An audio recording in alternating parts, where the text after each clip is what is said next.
Hello students, तो कल हम लोगों ने 5 क्वेश्चंस कंप्लीट कर लिए थे हिस्ट्री के। आई थिंक आप लोगों ने रिवीजन भी कर ली होगी। तो आज हम ज़्यादा टाइम ना वेस्ट करते हुए नेक्स्ट क्वेश्चन पे शिफ्ट होते हैं। तो नेक्स्ट क्वेश्चन है हमारा, with which period do we associate the megaliths. ठीक, किस पीरियड के साथ हम मेगालिथ्स को एसोसिएट करेंगे। मेगा, सबसे पहले तो मेगा का मतलब देखो, हमने एक स्टोन करा था माइक्रो। माइक्रो मतलब छोटा, मेगा का मतलब बहुत, लार्ज से एक्स्ट्रा लार्ज मतलब बड़ा। तो मेगा, मेगा मतलब बड़े टूल्स। अब जो माइक्रोलिथ्स करे थे वो हम लोगों ने कौन सी एज में करे थे, इन चारों में से। माइक्रोलिथ को मैंने लर्न करने का तरीका क्या बताया था आपको, एम से माइक्रोलिथ्स, एम से मीजोलिथिक एज। ठीक, इसका मतलब है मीजोलिथिक एज तो नहीं है। उसके बाद आ जाओ, सबसे ये क्या लिखी हुई है, चालकोलिथिक एज। चालको का मतलब कल बताया था आपको लास्ट लेक्चर में, चालको मतलब कॉपर और लिथिक का मतलब स्टोन। तो ये हो गया कॉपर स्टोन एज। तो उन्होंने पूछा क्या हुआ है, मेगालिथ्स, कॉपर है, मेटल थोड़ी ना पूछी है, तो कहने का मतलब ये भी नहीं होगा। अब आ जाओ प्लेस्टोसीन। ये एज वो एज है जो स्टोन एज में सबसे पहली एज कंसिडर होती है। कौन सी age, ice age. Pleistocene age का क्वेश्चन नंबर 1, प्लेस्टोसीन एज का दूसरा नेम क्या है, आइस एज। आइस एज आपकी वो एज है जिसके एंड फेज पे अपीयर हुआ था होमो सेपियंस। होमोसेपियंस मतलब हमारे पूर्वज। पूर्वज का मतलब हमारे जो एंसेस्टर्स थे जिनसे हम बने, ह्यूमन बीइंग जिनसे बना, वो कौन थे, होमोसेपियन। तो homo sapien end phase of Pleistocene age means बिल्कुल लास्ट वाला फेज जो था। और ये प्लेस्टोसीन एज के एंड फेज पे अगर अपीयर हुआ तो कहने का मतलब प्रॉपर जो अपीयरेंस है, प्रॉपर अपीयरेंस ऑफ एज, ये आपकी किस एज में होगी, तो आंसर पेलियोलिथिक एज के अंदर। पेलियो का मीनिंग कल बताया था, ओल्ड। लिथिक का मतलब क्या है, स्टोन। तो ओल्ड स्टोन एज के अंदर। तो कहने का मतलब ये आपका प्लेस्टोसीन भी नहीं है, ये तो है ही नहीं, क्योंकि अगर होमोसेपियन ही नहीं था पूरी की पूरी एज में, तो टूल्स कहां से आ जाएंगे। तो इसका मतलब है ना प्लेस्टोसीन है, ना मीजोलिथिक है, ना चालकोलिथिक है। तो आंसर आपका बच गया क्या, नियोलिथिक एज। बिल्कुल। तो क्वेश्चन नंबर 1 तो हो गया आपका, प्लेस्टोसीन का दूसरा नेम आइस एज।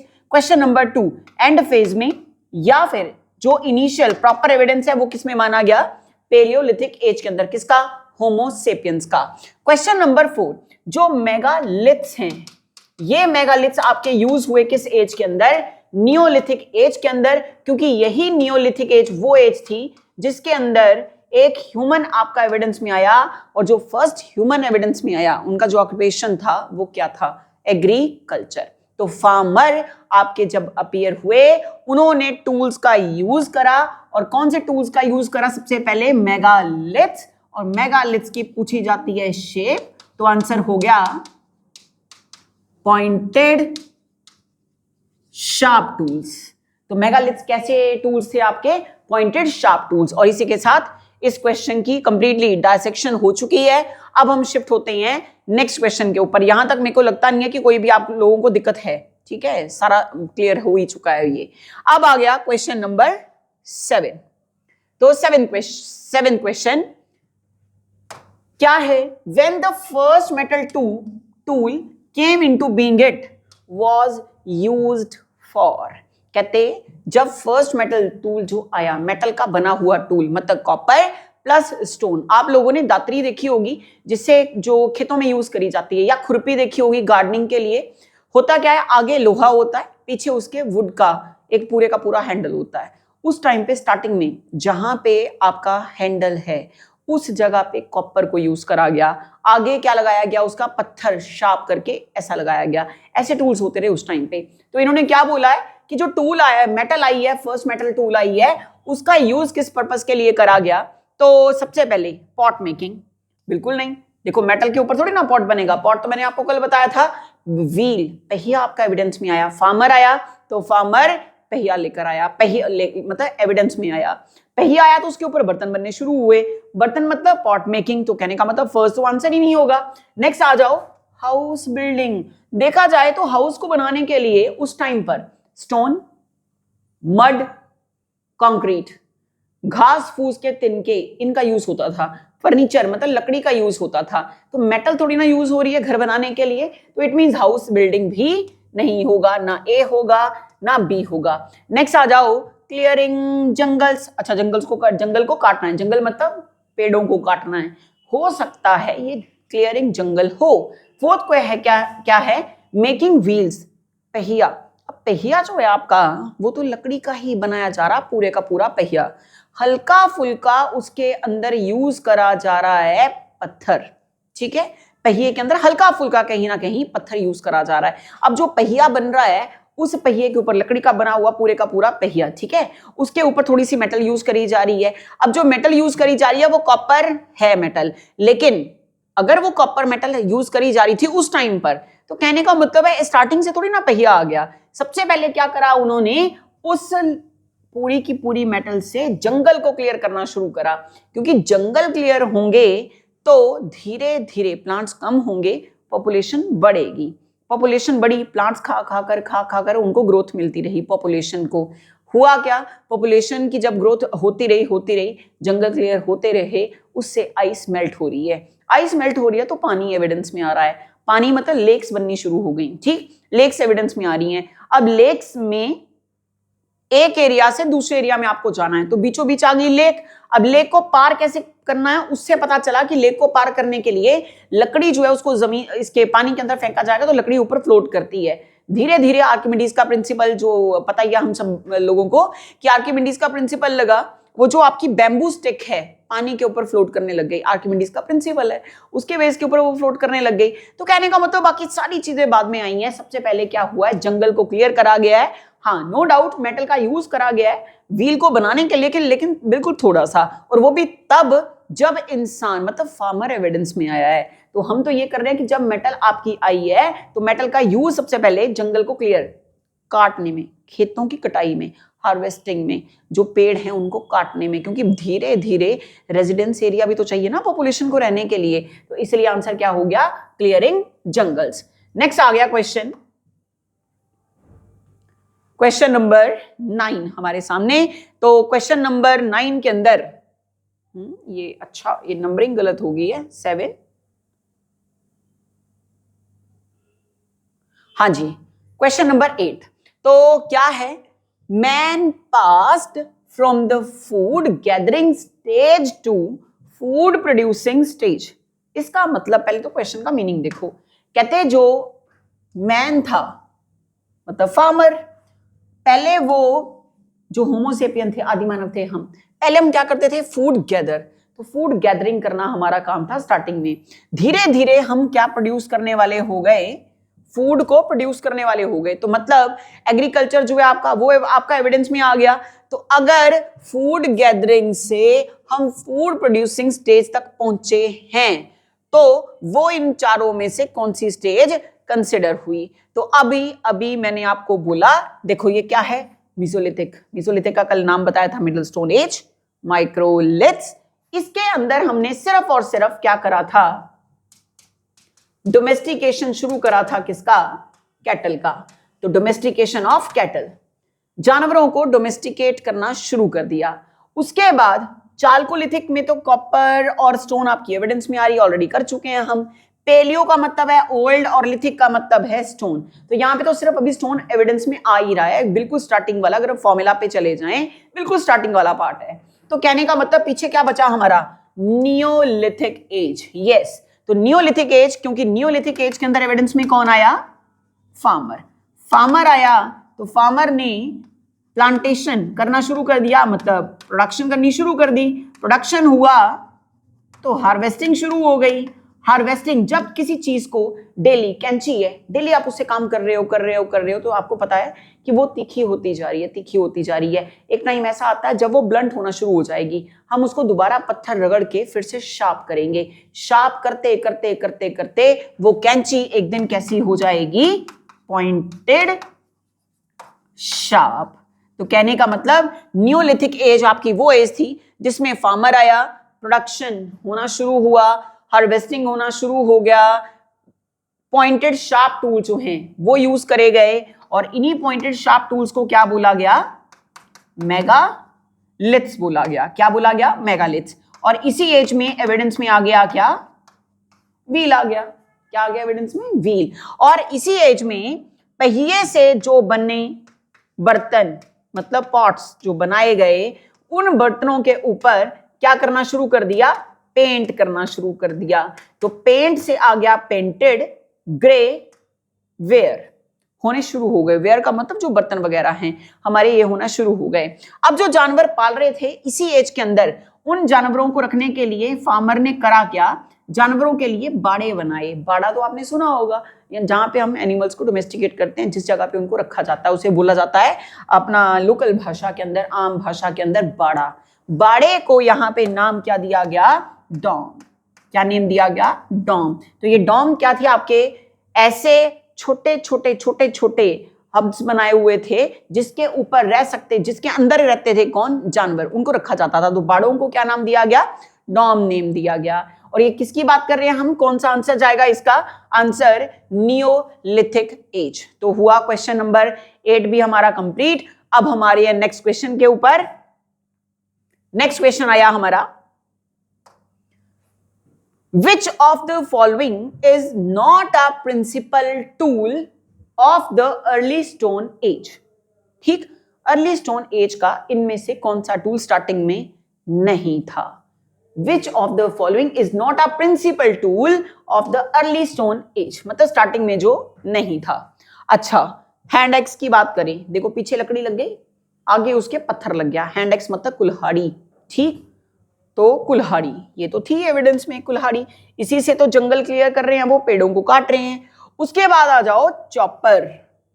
अब चॉपर का मतलब क्या होगा? चॉपर का मतलब जिसमें, जैसे हम कहते हैं ना फ्रूट्स को चॉप करना है, ग्राइंड करना है, इस तरह से चॉपर। तो करते क्या थे? दो तरफ पत्थर लगा देते थे। चॉपर का मतलब आपने सुना होगा आम भाषा के अंदर, हिमाचल में बड़ा यूज होता है, घराट। पुराने टाइम के लोग, जैसे ये होते हैं ना, चक्की होती है आटा पीसने वाली चक्की, उसे हम बोलते हैं चॉपर।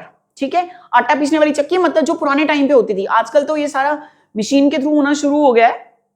आप कभी अपने दादा दादी से या नाना नानी से पूछें कि घराट क्या होता था। घराट के अंदर आटा पीसते थे, मतलब इस तरह से ऐसे ऐसे करके ग्राइंड करके आटा पीसते होते थे। ठीक है, पंजाब के कल्चर में देखने को भी मिलता है। तो उसके अंदर आटा पीस पीस के बड़ा मतलब मीठा आटा होता था, वो आपका चॉपिंग का काम कर रहा है। किसका काम कर रहा है? चॉपिंग का काम कर रहा है। अच्छा, नेक्स्ट आ गया स्क्रैपर। अब ये स्क्रैपर होता क्या है? कैंची की शेप की तरह ही एक टूल है ये स्क्रैपर। ये आपका उस टाइम पे एविडेंस के अंदर नहीं था। अब क्लेवर, क्लेवर क्लेवर इसका मतलब क्या है? क्लेवर का मतलब क्या है? मतलब क्लेवर का आपने ये सुना भी होगा, जैसे कुछ होती हैं, मतलब टूल्स होते हैं हमारे पास, जैसे पेचकस हो गया, ठीक है, उस तरह से ऐसे होता है आपका क्लीवर। तो कहने का मतलब है इसमें से कौन सा नहीं है? स्क्रैपर। कुल्हाड़ी भी थी, चॉपर भी था, क्लीवर भी था, और कौन नहीं था? स्क्रैपर नहीं था। किस एज के अंदर? स्टार्टिंग की जो अर्ली स्टोन एज थी उसके अंदर ये टूल आपका एविडेंस के अंदर नहीं था। क्लियर? चलो जी, नेक्स्ट क्वेश्चन आ गया अब हमारा क्वेश्चन नंबर 10।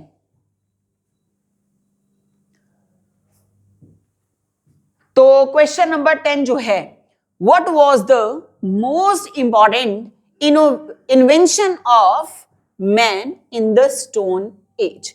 सबसे इंपॉर्टेंट इन्वेंशन इनमें से चार ऑप्शन में से क्या थी? अगर आपने पहले 9 क्वेश्चन ध्यान से सुने हैं, मेरे को लगता है इसका आंसर आप खुद कर देंगे। What was the most important invention of man in the stone age? सबसे इंपॉर्टेंट इन्वेंशन, तो सबसे इंपॉर्टेंट इन्वेंशन देखो, फायर। देखो फायर हुई, तो फायर से तो बस यही है कि जल ही सकती है चीज, और तो कुछ नहीं हो सकता, या पकाकर खाई जा सकती है। ठीक, दूसरा नाइफ, चाकू, ज्यादा बड़ी बात नहीं है। तीखा पत्थर जो शार्प करा गया है, फिर पॉइंट शार्प करा गया है, उसे नाइफ बनाकर यूज करा जा सकता है। बात करें हम व्हील की, देखो पहिया आया तो पहिए से काट बना। पहिए से क्या बना? काट। काट मतलब छकड़ा, बैलगाड़ी टाइप सा। काट अगर आया तो काट से शुरू हुआ ट्रेड। ट्रेड हुआ तो हमें पता चला इंपोर्ट और एक्सपोर्ट। अब अगर एक जगह से चीज दूसरी जगह लेके जानी है, या दूसरी जगह से इधर लेके आनी है, तो इंपोर्ट एक्सपोर्ट से हमें क्या पता चल रहा है? कल्चर। क्या पता चल रहा है? कल्चर। अब बात ये है कि आपकी जो सबसे जबरदस्त इन्वेंशन कंसिडर हुई इस एज की, उसमें प्रायोरिटी में आंसर हमारा जाएगा पहिया। ठीक है, मान लो आपको ऑप्शन में फायर भी जैसे ऑलरेडी दे रखा है फायर, तो पहला प्रायोरिटी आपने व्हील को देना है, दूसरी प्रायोरिटी आपने फायर को देनी है। क्लियर? तो पहली प्रायोरिटी व्हील, मान लो अगर व्हील ऑप्शन में नहीं है, बाकी ये हैं आपके ऑप्शन में, तो आंसर क्या जाएगा? फायर। आई थिंक क्लियर हो गया होगा, इतना मुश्किल नहीं है। बो एंड एरो का मतलब है धनुष और तीर। ठीक है, ये नहीं, ये आगे जाके वैदिक एज में एविडेंस में आएंगे आपके धनुष और तीर। तो क्या हो गया? फायर, नाइफ, व्हील, तो इनमें से क्या हो गया? पहिया। इसी के साथ क्वेश्चन नंबर 10 भी कंप्लीट। नेक्स्ट आया हमारा question number 11, most important question.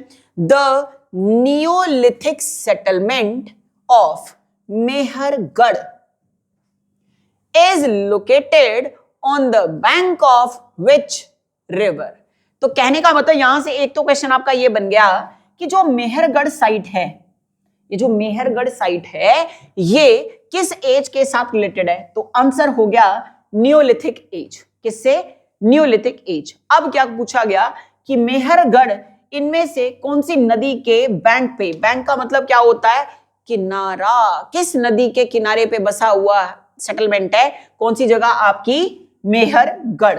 तो ऑप्शन 1 हो गया हमारे पास वेलान वैली। वेलान जो है वो एक जगह है, वैली, वेलान वैली। अगला क्या है? गोमल रिवर का नाम है। नेक्स्ट क्या आ गया? बुलान। तो बुलान, बुलान क्या है? बुलान पास है हमारा। नेक्स्ट आ गया खुर्रम। खुर्रम भी क्या है? एक रिवर का नाम है। अब जरा अपने दिमाग के घोड़े दौड़ाएं और आप ये देखें कि आपने वैदिक एज पढ़ी है। वैदिक एज के अंदर स्टैटिक जीके में हमने कुछ रिवर्स के नाम पढ़े थे। आपको वही नाम मेरे को बताने हैं कि वो कौन कौन से नाम है जो हमने स्टैटिक जीके में पढ़े हैं। ठीक है, अब सबसे पहले ऊपर क्या लिखा हुआ है? वेलान। मैंने तो क्या बोल दिया आपको कि वेलान क्या है? एक वैली है, उसका नाम है वेलान। ठीक, उसके बाद अगर हम बात करें, सेकंड ऑप्शन हमारा क्या है? गोमल। तो गोमल जो है इसका नेम क्या है? गोमती। क्या नाम है? गोमती। अब गोमती क्या है? आपको पता ही है, रिवर का नाम है। क्वेश्चन पूछा जाता है कि गोमती नेम जो है, जो रिवर का नेम दे रखा है, ये किस एज में दे रखा नाम था? किस एज में एविडेंस में आई थी ये रिवर? आंसर ऋग वेदा के अंदर ये मेंशन है नाम गोमती रिवर का। कौन से वेदा के अंदर? ऋग वेदा के अंदर नाम है कौन सा मेंशन? गोमती। अब अगर अब बात कर ले हम किसकी? गोमल की। तो गोमल इसी गोमती रिवर का मॉडर्न नेम है। कैसा नेम है? मॉडर्न नेम है। किसका? गोमती का। तो अगर आपको पूछा गया एंशिएंट नेम, नहीं पूछा जाएगा, इसको क्या लिखा जाएगा? इसको दिया जाएगा नेम ऋग वैदिक नेम। ठीक, तो कौन सी रिवर है? गोमती रिवर है। गोमती रिवर का ऋग वैदिक नेम गोमती है और गोमती रिवर का मॉडर्न नेम क्या है? आपका गोमल है। नेक्स्ट आपका ऑप्शन में क्या आ गया? बोलान। अब बोलान क्या है? पास है आपका, माउंटेन पास है आपका बोलान। अच्छा, अब बोलान ये है कहां पे? बी बोलान, बलोचिस्तान। उस टाइम पे नाम क्या था? बलोचिस्तान। बलूचिस्तान नहीं, बलोचिस्तान। तो Balochistan province, B Bolan, B Balochistan province, ये है आपका वेस्टर्न पाकिस्तान के अंदर। ठीक, तो यहां पे पास है आपका कौन सा pass? Bolan pass. Picture clear? Next है आपका नाम, क्या लिखा हुआ है यहां पे? नाम लिखा हुआ है अच्छा, वेलान वैली तो मैंने बता दी ना आपको। वेलान वैली, वेलान वैली कहां है? ये है यूपी के अंदर। तो वेलान वैली हो गई यूपी के अंदर। गोमल हो गया मॉडर्न नेम। ऋग वैदिक नेम उस रिवर का क्या था? तो गोमती था। मॉडर्न नेम इस रिवर का क्या है? गोमल है। नेक्स्ट आ गया Bolan, B Bolan, B Balochistan. Balochistan, Balochistan province के अंदर है, जो कि वेस्टर्न पाकिस्तान के अंदर पड़ता है। और ये बोलान है क्या? बोलान है एक पास। अब लास्ट बात आ गई किसकी? खुर्रम की। देखो नाम से ही पता लग रहा है हमें इसका आंसर की क्या होगा?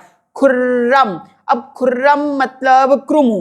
तो खुर्रम मतलब क्रुमु, खुर्रम से ले आओ क्रुमु, वाइट से इधर। तो खुर्रम का नाम क्या था? क्रुमु। और ये क्रुमु नाम इस रिवर को कब दिया गया था? अगेन आंसर, ऋग्वैदिक नेम है ये इस रिवर का। तो ऋग्वैदिक नेम पहले नाम था, मतलब पुराना नाम, ऋग्वैदिक नेम है क्रुमु। और क्रुमु का आज का जो मॉडर्न नेम है वो क्या हो गया? खुर्रम। ठीक, क्या हो गया? खुर्रम। अब हम आए, सारे क्वेश्चन तो हमने देख लिए, अब हम देखें इस क्वेश्चन के हिसाब से आंसर क्या बनेगा। नियोलिथिक सेटलमेंट मेहरगढ़ की सेटलमेंट थी कौन सी? नियोलिथिक। ये भी अपने आप में क्वेश्चन है। और ये लोकेटेड है किस बैंक के रिवर पे? Bank of which river? तो देखो, जो आपका बुलान है, यहां पे क्या बोला मैंने? बुलान पास है ना, पास मतलब वहां से जो रिवर निकल के जा रही है। तो जो रिवर वहां से निकल के जा रही है तो उसको नाम भी क्या दे रखा है बुलान पास के पास? बुलान रिवर। कौन सा? बुलान रिवर। और इसी के साथ क्वेश्चन खत्म हुआ हमारा। कौन सा? Question number 11। चलो नेक्स्ट क्वेश्चन पे आ जाओ। नेक्स्ट आया क्वेश्चन हमारा क्वेश्चन नंबर 12। वेरी गुड, बहुत जबरदस्त क्वेश्चन, क्वेश्चन नंबर 12। अब क्वेश्चन नंबर 12 जो है, इसमें आपने देखो क्या दे रखा है, consider the following Palaeolithic sites. कहने का मतलब ये हमें देखनी है कि ये हैं हमारी क्या? Palaeolithic sites. अब पेलियोलिथिक साइट्स के अंदर हमें ये देखना है कौन सा करेक्टली मैच करा गया है। क्या करा गया है? करेक्टली मैच करा गया है। किसके अंदर दे रखा है? ये पेलियोलिथिक साइट के अंदर दे रखा है, समझ गए? तो करेक्टली मैच जो इसमें से है हमें वो ढूंढना है। तो सबसे पहले तो ऊपर दो रखी है क्या? Palaeolithic site.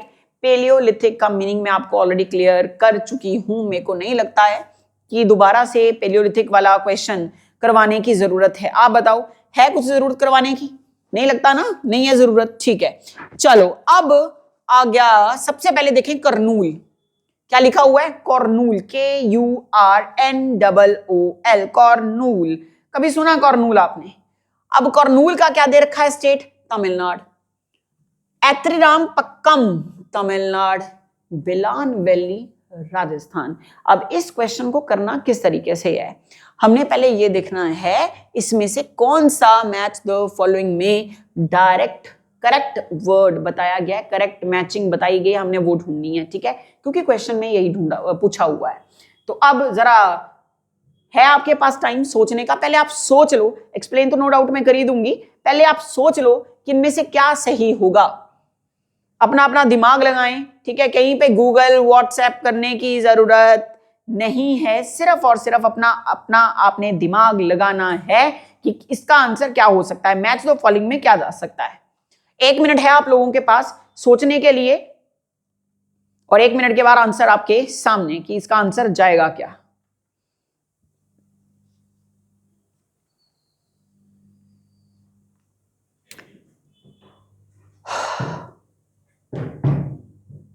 करेक्टली मैच पूछी हुई है उन्होंने, करेक्टली मैच। ठीक है, ध्यान दिमाग लगाएं, दिमाग अपना दिमाग यूज करना है। देखो बेटा, एक चीज हमेशा याद रखना, अगर आपको ये हो गया ना स्पून फीडिंग की आदत पड़ गई, फिर आप कुछ नहीं कर सकते। ये आपने जिंदगी में याद रखना, अगर एक बार स्पून फीडिंग की आदत पड़ गई फिर कुछ नहीं होगा।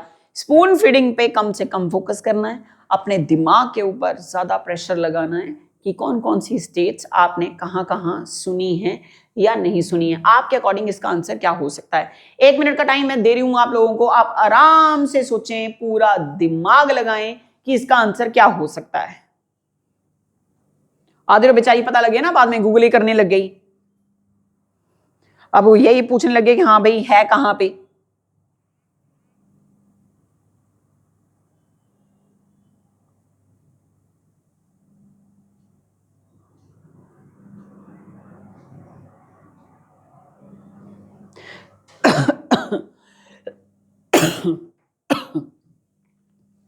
हाँ जी लगा कुछ पता। पहला कुर्नूल, दूसरा एत्रमपक्कम, और तीसरा क्या दे रखा है आपका? बेलान वैली। पहले तो ये बताओ कि कभी देखा है आपने, एरिया कभी देखा है आपने? चलो नहीं देखा है तो बहुत बढ़िया बात है। सबसे पहले तुम ये देख लें, किस अंकल ने साइट्स जो हैं इसकी करी है इन्वेंशन।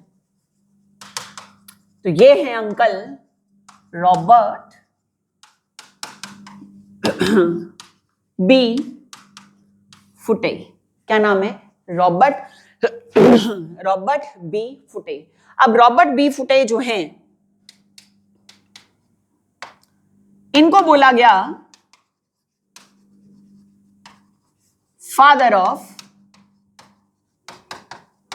Pre history. इन्हीं के थ्रू हमें यह पता चल रहा है कि ये साइट्स कौन सी साइट्स हैं? पेलियोलिथिक साइट्स हैं। कौन से वाली? जितनी आपके सामने लिख रखी हैं, इन्हीं से हमें पता चला कि ये सारी की सारी साइट्स कौन सी हैं? आपकी पेलियोलिथिक साइट्स हैं। समझ गए? तो पेलियोलिथिक का मीनिंग मैंने आपको ऑलरेडी बताया हुआ है। तो पेलियोलिथिक का मीनिंग क्या था? पेलियो मतलब ओल्ड, लिथिक मतलब स्टोन। तो ओल्ड स्टोन मतलब सबसे पुरानी वाली बात हो रही है ना। पुरानी वाली बात वो किस हिस्ट्री के अंदर हो रही है? प्री हिस्ट्री के अंदर हो रही है। और प्री हिस्ट्री के अंदर कितनी एज बताई थी? कल फॉर्मूला बताया था आपको, 3 पार्ट में हो जाएगा डिवाइड। एक तरफ आ गया P, फिर आ गया PMNCB, PMNCB। ठीक, ये है।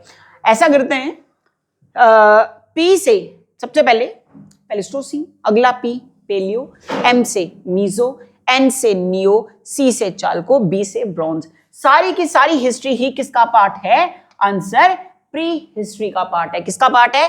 प्री हिस्ट्री का। और ये सारी बातें जो साइट्स निकली हैं, इन साइट्स के पीछे कि इस चीज से रिलेटेड, इस एज से रिलेटेड ये साइट है, ये हमें बताने वाले भी कौन हुए? रॉबर्ट बी फुटे। पहले तो ये चीजें आप क्लियर करो। अब बात क्या पूछ रहे हैं ये कि कौन कौन सी जगह कहां पे है। तो मुझे यूं लगता है कि आज की डेट के लिए ये आपका होमवर्क होना चाहिए। आप लोग वीडियो देखने जा रहे हैं, क्योंकि आप लोग अभी देखेंगे वीडियो देखने के बाद आपने कमेंट्स में, हो जाएगा ना कमेंट्स के अंदर जैसे लिखते हैं आप, जो भी कमेंट्स डालेंगे आपने कमेंट्स के अंदर अपना अपना आंसर डालना है कि कुरनूल कहां पे है। लेकिन एक ईमानदारी करनी है, बिल्कुल नकल नहीं मारनी है। गूगल से सब आपको पता चल जाएगा कौन सी जगह कहां पे है। ठीक है, तो आपने देखना है कुरनूल कहां है, एथरियम्पक्कम कहां है और बेलान वैली कहां है। और आप लोगों का एक होमवर्क रहेगा, आपने देखना है फेमस प्लेस इन तीनों में विजिट करने के लिए चीजें अच्छी क्या हैं। नो डाउट आप गूगल का यूज तो करेंगे, तो कोई बात नहीं, गूगल का यूज करेंगे तो 2 बातें और आपको पता चलेंगी। मैं चाहती हूं कि इन तीनों की तीनों स्टेटमेंट को, कुरनूल, एथरियम्पक्कम, बेलान वैली, एक चलो हम छोटी सी आपकी सॉल्व कर देते हैं क्योंकि वो अनइम्पॉर्टेंट है। बेलान वैली जो है ये है आपकी उत्तर प्रदेश के अंदर। कहां है? उत्तर प्रदेश। 3 क्वेश्चन मिले थे आपको होमवर्क में, एक मैंने आपको बता दिया, बेलान वैली कहां है? उत्तर प्रदेश। अब एथरियम्पक्कम, हो सकता है कि ये सही लिखा गया है तमिलनाडु, और हो सकता है ये गलत भी हो। आपको ये ढूंढना है भारत की किस डायरेक्शन में, कौन सी टिप पे, साउथ ईस्ट में, नॉर्थ ईस्ट में या साउथ में, किस डायरेक्शन में पड़ रहा है एथरियम्पक्कम। एग्जैक्ट में मेरे को डायरेक्शन चाहिए। ठीक, तो ये हमारा कल के लिए होमवर्क है आपका। और इस क्वेश्चन को मैं जो आपके कमेंट सेक्शन है वहीं पे आपको आंसर करूंगी, क्वेश्चन नंबर 12 को। तो मेरे को कमेंट सेक्शन के अंदर इसका आंसर चाहिए हर बंदे से। और क्या ढूंढना है? यूपी के अंदर फेमस चीजें क्या, वो तो आपको पता ही है। आप ये ढूंढनी है कुरनूल के अंदर फेमस प्लेस कौन सा है, फेमस है किस चीज के लिए, और एथरियम्पक्कम है किस चीज के लिए, ये आपने ढूंढना है। समझ गए? चलो मिलते हैं फिर नेक्स्ट क्लास के अंदर नेक्स्ट क्वेश्चन के साथ। क्वेश्चन नंबर 12 तक हमारा हो गया डिटेल। अब हम नेक्स्ट क्लास में करेंगे क्वेश्चन नंबर 13। और कुछ टाइम ऐसा होगा कि जैसे सीरीज जो है वो चल रही है, बीच बीच में मतलब कुछ डेज के लिए हिस्ट्री चलेगा, कुछ डेज के लिए पॉलिटी चलेगी, कुछ डेज के लिए बराबर चलेंगे सारे, ज्योग्राफी चलेगी, ताकि सारे सब्जेक्ट आपके बराबर चलते रहें। ठीक है, चलो मिलते हैं नेक्स्ट क्लास के अंदर। Good bye.